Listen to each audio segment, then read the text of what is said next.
Well, hey everybody, John Redlin here with 25 underappreciated ladder matches in wrestling.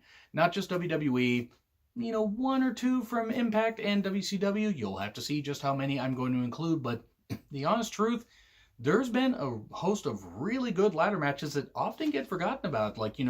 Not talked about in regards, like in high regard, like the Shawn Razor ladder match at WrestleMania 10 or TLC 1 or 2, or the Triangle ladder match at WrestleMania 2000, or a whole bunch of others. And I'm not going to talk about every Money in the Bank ladder match. I already did a ranking video for that just before the pay-per-view, because oh boy, if I hadn't done that, I probably would have gotten into a full-scale rant for the men's Money in the Bank ladder match from this pay-per-view. But anyway, I digress. The ladder match concept I have loved for years and years and years. It got popularized in WWE. It, of course, wasn't invented in WWE, but it was popularized there because they had the biggest stage. The ladder matches had happened before in the past. I think in Stampede Wrestling in particular, they did a few of them. But with the ladder match, everybody put their bodies on the line, beat their bodies up, and some of these matches I think need to be talked about a little bit more. Now, some of these you may be thinking, well, I like that match, but some don't get talked about enough.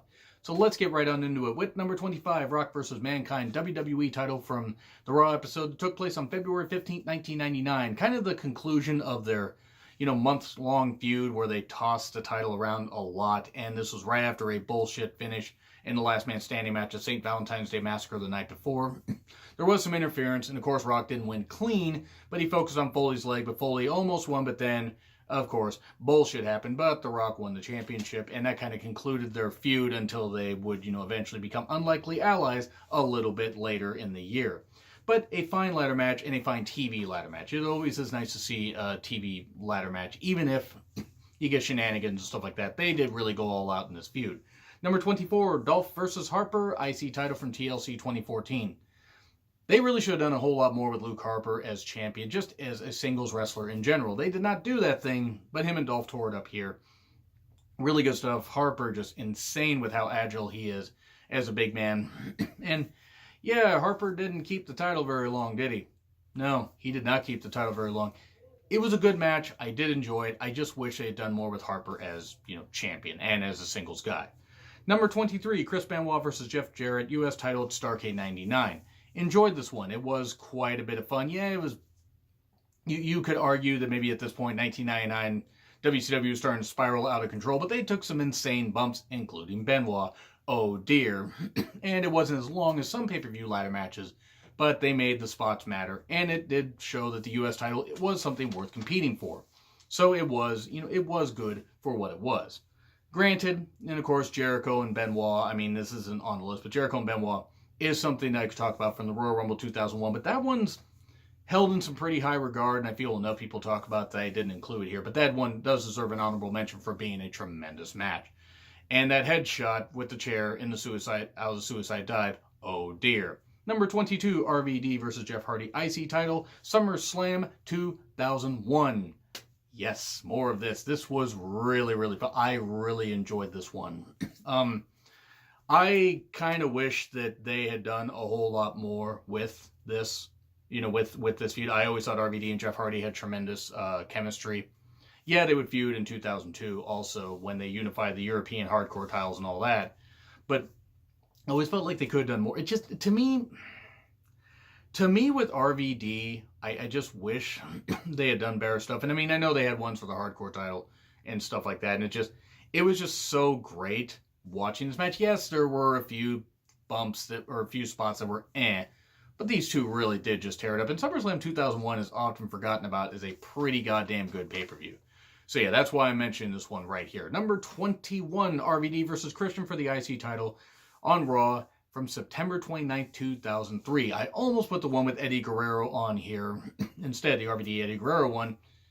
But that's also talked about a little bit more than this one, and I feel this one deserves some love, and it was pretty damn good. RVD and Christian also had good chemistry. When RVD actually wanted to and didn't want to just do a bunch of high spots, there could be some really good flow to these matches, and there was here. Christian at this point was starting to get much more over as a heel.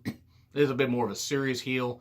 Taking, being a little bit goofy and a little bit cocky about himself, but still having some great matches. This match with RVD was no exception. Go watch it. September 29th, 2003 edition of Raw. Number 20, Ed versus Christian. IC title, No Mercy 2001. Much more impactful with just the spots they used to tell a good story. Yes, there weren't as many crazy high spots, but it was about two brothers that weren't brothers. They forgot they were brothers, by the way, by the time Christian came back in 2009. He left in 2005, they were brothers. And then he came back in like late or early 2009, and they suddenly were just best friends. Why the fuck didn't you do that at first? I mean, they look like they could have been brothers, but whatever. Anyway, that aside, this is when they were still brothers. Good match, though. Christian and Edge fighting over the IC title. It was good to see Christian getting a bit of a singles push. It kind of got pulled out from under him here, and then they would do the feud with DDP a little bit later, which was fine. But I kind of wish that they would have. I kind of wish they would have done a little bit more with it, you know, as far as this feud. But I thought it was fine for the short-term program it was. And it was a good ladder match. Again, with impactful spots, but didn't have so many crazy high spots. They told a good story through tremendous impact with the ladder. And no, I'm not talking about Christian's run in Impact, which was pretty good. Number 19, John Morrison versus Sheamus, number 1 contenders match, TLC 2010. Sheamus was king of the ring. Sheamus lost this match. John Morrison won it, stole the damn show, and faced The Miz on the first ever Raw of 2011. Now, don't get me wrong, Morrison should have won here, but they pretty much nullified the whole King of the Ring concept here by having Sheamus lose. But it was a great match, and Morrison just, you know, being crazy athletic, and still is crazy athletic, but just here, he was on another level here on a grand stage, and is doing great stuff in Impact right now, and even on the Indies. Got to see him at the first indie show I went to. Tremendous guy, by the way. But this match, very, very good. I wish that maybe, I almost wish they would have given Morrison the King of the Ring crown. Even though King Sheamus was ridiculous, they didn't really do anything with him as King of the Ring winner. In fact, I'm going to have to rank every King of the Ring winner from worst to best. Oh boy, that's going to be fun. But anyway, we get to number 18, Edge versus Matt Hardy. Loser leaves Raw, not WWE, though that would have been interesting. Matt Hardy got rehired, and they did this whole thing where they did a SummerSlam match that ended in controversy because Matt couldn't get back to his feet. He was bleeding too much and too beat up. He beat him at Unforgiven in that great cage match. And then this was a loser leaves Raw match, ladder match, and Matt ended up, you know, losing. This was a homecoming for Raw on USA, and yeah, Lita interfered, and Matt would go to SmackDown and have a pretty good run there. It wasn't the best ladder match these guys could have had. They had better matches when they were parts of teams, but still, for what it was and how personal it was, I liked it. I thought it was good. And then number 17, Jeff Hardy versus Carlito IC title, the Raw 15th anniversary show on December 10th, 2007. Raw started January 11th, 1993. I don't know if you know math all that well, and I'm pretty much an idiot when it comes to most things, but I can figure this out. That's not 15 years. 15 years would have been in January of, 2018. So literally a month later. But that aside, it was a good match. Carlito at this point, he was being pushed further down the card. They really weren't, especially after 2008, they weren't using him well at all. He teamed with, I believe, Primo for a bit, and then left in 2010 and has been doing his own thing ever since. But yeah, the match could have been better than it was, but I'm putting it up here because these two guys actually, when motivated, Carlito did some great things. Same with Jeff Hardy. And match wasn't as long as it could have been, but still, great stuff. And the IC title gained a lot of love on this list because for a while, the IC title was seen as a legit championship. Number 16, Christian versus Shelton Benjamin, ECW, the WWECW Championship from TLC 2009. Another one where the spots were more impactful, and Christian's ECW title reign was pretty good. This is the second ECW title reign, after he lost to Tommy Dreamer for like a month and a half and then regained it. Shelton, this is one of the last great matches that he really had because he was part of the clusterfuck of the Money in the Bank match at Mania 26 and then was gone from the company soon after. This was a pretty good match. It was a bit weird that Christian just was seen as an afterthought as a world champion, even though he was pretty damn good. It was a good match, though, in the first ever TLC, concept pay-per-view. This actually really was probably one of the better matches, if not the best match of the night, in my personal opinion. I thought they stole the show here. Number 15, the Hardys versus Shelton Benjamin and Charlie Haas, the world's greatest tag team, One Night Stand 2007. So criminally underrated here. This was great. This was a great match. Haas acting like he was murdered every time he took a ladder spot, which he might have been because those ladders really aren't very forgiving. But the Hardys still doing well as tag team champions. Haas and Benjamin, tremendous team, whether they're in WWE or Ring of Honor. And I don't think they were teaming up in Ring of Honor too long, or at least not long as I recall. And for all I know, they could have been together for 2-3 years there. But this was the epitome of great tag team wrestling with, yes, some insane spots, some crazy spots. They did tone it down a little bit, but when they got crazy, oh boy, was it ever fun. Really fun match to watch from One Night Stand 2007, which was a mixed bag of a show. This was show stealing. Number 14, Jeff Hardy versus Johnny Nitro IC title, Raw, from November 20th of 2006. Nitro and Jeff Hardy had some great matches in late 2006. I really liked their feud. Nitro would beat Jeff Hardy. He would hold the title for a bit. Jeff Hardy would win the title back. They tossed it back and forth a couple times. It was what it was. I don't like hot potatoing championships, but in this sense, I got why they did it. And this was kind of the blow-off, sort of, before they would team back up with their respective partners. You would get Nitro and Mercury, and Melina, Eminem. Mercury, Nitro, and Melina. Or with Melina, but whatever. They were Eminem. They were a great team. And then you had the Hardys, and you would have a ladder match that I'm going to talk about a little bit later in this countdown that kind of led to Mercury having some issues. Some unfortunate issues. But that was a great match, though, a great singles match. And again, IC title gained a ton of love. And here we go with a match that I don't think people expected me to put on here. And I expect to put on here because I forgot it was a ladder match. Triple H versus Kevin Nash Sledgehammer ladder match. TLC 2011. Much, much, much better than I expected it to be. Especially considering, A, Nash didn't tear his quad climbing a ladder. Neither did Triple H. And they actually told some pretty good, a pretty good story here, even despite the fact it killed the Summer of Punk pretty quickly. Nash even taking some bumps. Pretty much the last really good Kevin Nash match that you will ever see. Because I don't think he really made all that many appearances. I mean, besides like in a couple Rumbles after this. Well, the 2014 Rumble, maybe the 2015 Rumble. But yeah, this was pretty much like the blow-off and like a way to just, say, hey, Triple H won. He was going to have his feud, then he was going to have his feud with The Undertaker. Nash, him being written off TV. They told a pretty good story here. I didn't think it was going to be all that good, and it was a lot better than I expected. Give it a watch. You might see what I mean. So then we get to number 12, Miz vs. Ziggler, IC title, TLC 2016. Terrific. 25 minutes of beauty. Yes, you got ridiculousness in it. You're going to get that in the ladder match, but Miz managed to have his blow-off with Ziggler. I really wish that they had let Miz be champion a little bit longer, but he was a great IC champion. I mean, they did do some other good stuff earlier in the year, and especially at No Mercy when Ziggler's career was on the line. I really wish the Miz had retained the title, even though we knew Ziggler wasn't leaving. It was what it was. It was a great match, though, and a great blow-off for their feud, and they really did have a damn good feud in later 2016. Number 11, Ric Flair vs. Edge TLC match, Raw, January 2006, and Edge's short-lived WWE title reign. Ric Flair wanted to get Edge. So yeah, TLC match. Excuse me. It was pretty good. Flair taking some pretty hard bumps in there at, in his later 50s. And almost looking like he was going to get the victory. I mean, he didn't.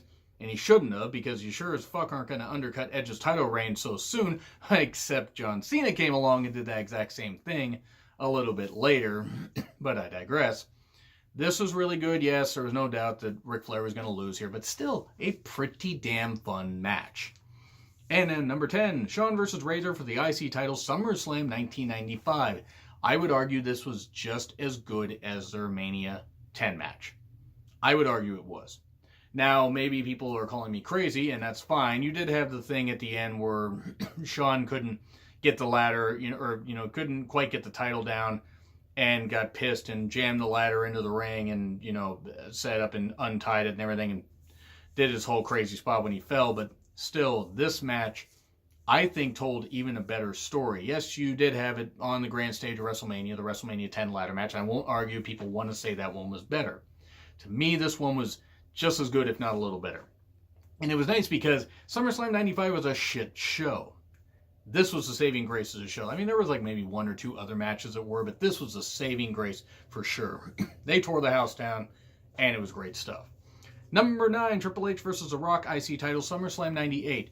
This is one where maybe people are going to argue that, people talk about this one enough. I don't think enough people think about just how good this ladder match was and how Triple H and Rock were having a great feud in 1998. And this was kind of blow off. Yes, shenanigans with China, the Nation, that kind of Mark Henry, and all that stuff getting involved. And it was ridiculous. And Triple H would suffer a knee injury that would actually write him out of TV for a little bit. And then Ken Shamrock would become Intercontinental Champion soon after. But Rock and Triple H did tell a great story. And, hammering the knee so Triple H couldn't climb the ladder.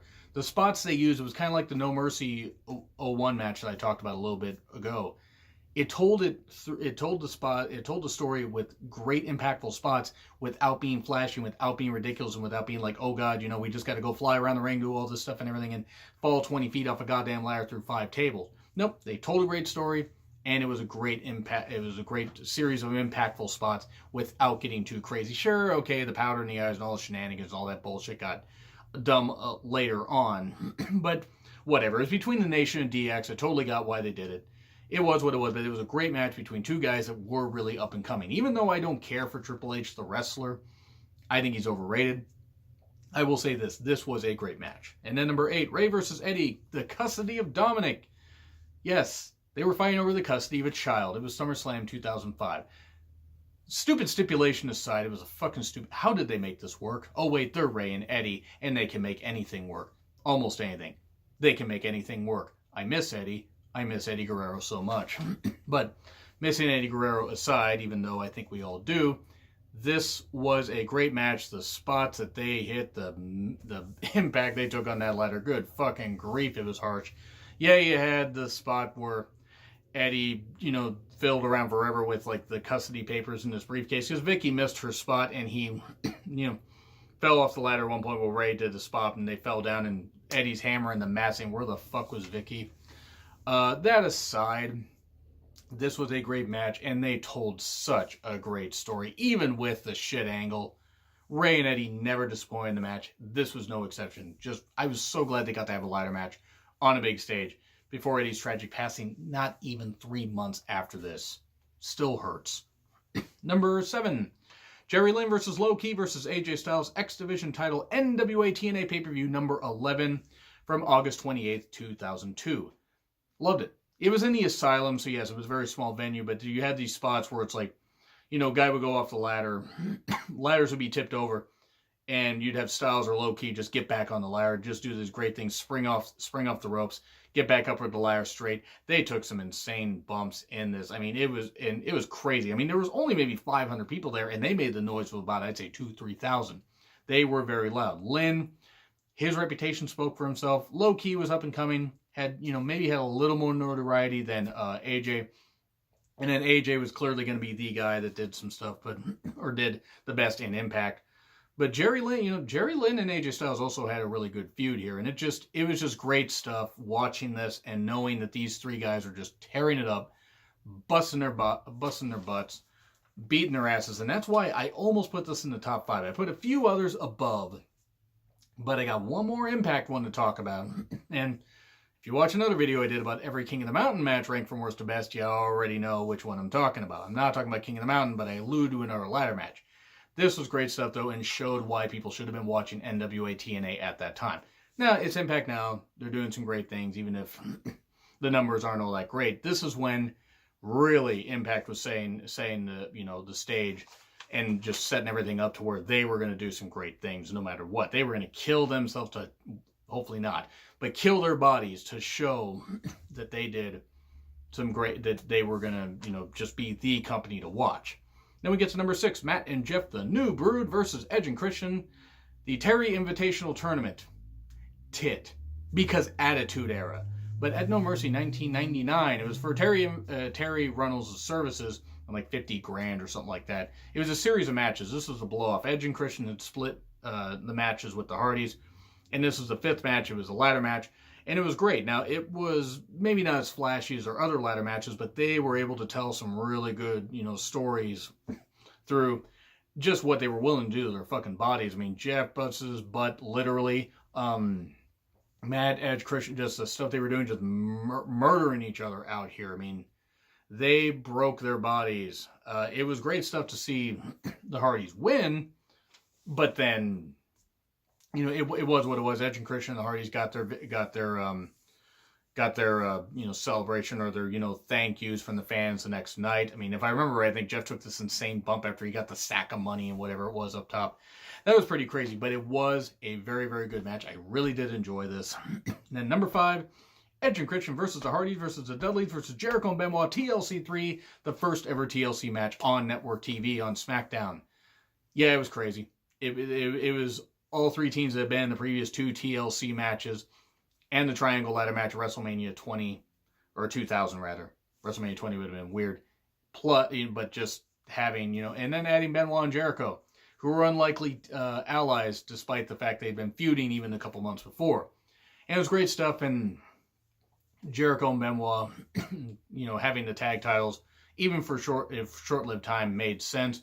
They had Benoit kind of as a plucky underdog and everything, coming back, getting a bunch of cheers, which is kind of eerie looking back on it now, but still, they had some great spots. I mean, Benoit doing this dive off a ladder through the table, good grief, it just fucking looked brutal. It was a great match, though. I encourage you guys to check this out. It took place sometime after WrestleMania 17. I don't remember the exact episode. Forgive me for not getting the date, but it was really good. It's on SmackDown. Take a look at the April/May 2001 episodes, and you will see which one I'm talking about. Great match, especially since they put it on network TV. Back when they actually cared about their network TV. Number 4, Kaz versus Christian Cage. Number 1 contenders match, Genesis 2007. They missed the fucking boat on pushing Kaz as a single star. They really did. I wanted Kaz to be world champion. Now, whether it would have worked out or not is anybody's guess. Kaz could have made it work, even short goddamn term, but it was what it was. Him and Christian had a great match. I mean, Christian was kind of now going on a bit of a losing streak after being undefeated, well, not pinned or submitted for a while. And Kaz seemed like the perfect guy, beat him in this match. Could have worked, and they kind of pulled the rug out from under him and then put him back in the X Division. I don't understand why. This ladder match, though, Kaz fucking just, you know, boosted his stock up tremendously. And he'd been great for years in the X Division and Ultimate X matches and other stuff like that. I just wish they had put him in the main event and actually gone with it. That's my only complaint about this match, that they didn't fully capitalize on it. Still, great match. And then we get number 3, Undertaker versus Jeff Hardy, undisputed title, Raw, July 1st, 2002. Okay, this one might be controversial because a lot of people do talk about it, but to me, I don't think it's appreciated as much as it should be. Climb your ass off, kid. Make yourself famous. I get goosebumps thinking about the commentary, the fact that I thought Jeff Hardy was going to win, because I'm watching, I go, it's like, because he hit this chair shot on The Undertaker, and it was protected, but still hits a chair shot where I'm just like, it echoed throughout the arena, and I go, holy fuck, he's actually going to do it, and then he got choke slammed off the top. But it was great stuff, because Undertaker had been in a ladder match, and it's like, holy fuck, Jeff Hardy might actually win, and then he didn't. And then he kept trying to rise back to his feet, and Taker beat him down, and Jeff Hardy, he got a promo that was a little messy, but he was saying he's just still standing, and Taker's about to beat him, and then just like, fuck it, raises his hand. And then Taker organic just became babyface all of a sudden after that. I guess they realized the heel turn wasn't working because nobody wanted to fucking boo him. Even though Biker Taker is divisive, I like Biker Taker. Sure, the original, The Phenom, was great. Legendary and all that, but I didn't think Biker Taker was that bad. This match, though, is great. What the fuck you want me to say? It was fucking great. Number 2, Cena vs. Edge, WWE title, Unforgiven 06. I'm mainly putting this up here because I think a lot of people, and myself included, dog Cena and say, oh, Cena can't wrestle, or Cena can't put on a good match and this kind of stuff for a great match. Him and Edge put on a damn good match. Their feud in 2006 was the feud of 2006. I would even argue it was better than anything Impact was doing. Or at least equal to something Impact was doing, because they had some good feuds in 06 also. This was great. The Toronto crowd just wanting to eviscerate Cena. They had just eviscerated him verbally. Maybe wanted to do it physically. I don't know. Probably couldn't have done anything. But sure, there were a couple messy spots. You're going to get that in a ladder match and anything involving furniture. But it was great. And Cena doing the spot where he hit the FU and Edge went through a whole bunch of tables. And Cena didn't look like he wanted to do it because he's like, oh, fuck. I hope Edge is okay. But he grabbed the title and he won it. And sure, okay. Might have been a little bit anticlimactic, but I thought the way they did the spots were just perfect, and I thought Edge looked just as good as Cena did here, and their feud was absolutely great. I encourage you guys to go check this one out. It was really, really good. It wasn't the end of their feud. They had a cage match, I think, in October. So just about a month later. It was just as good. But it was what it was. And then we get to number 1, the Hardys versus Eminem versus London and Kendrick versus Regal and Dave Taylor. Armageddon 2006. Criminally motherfucking underrated. I do not understand why more people do not talk about this match.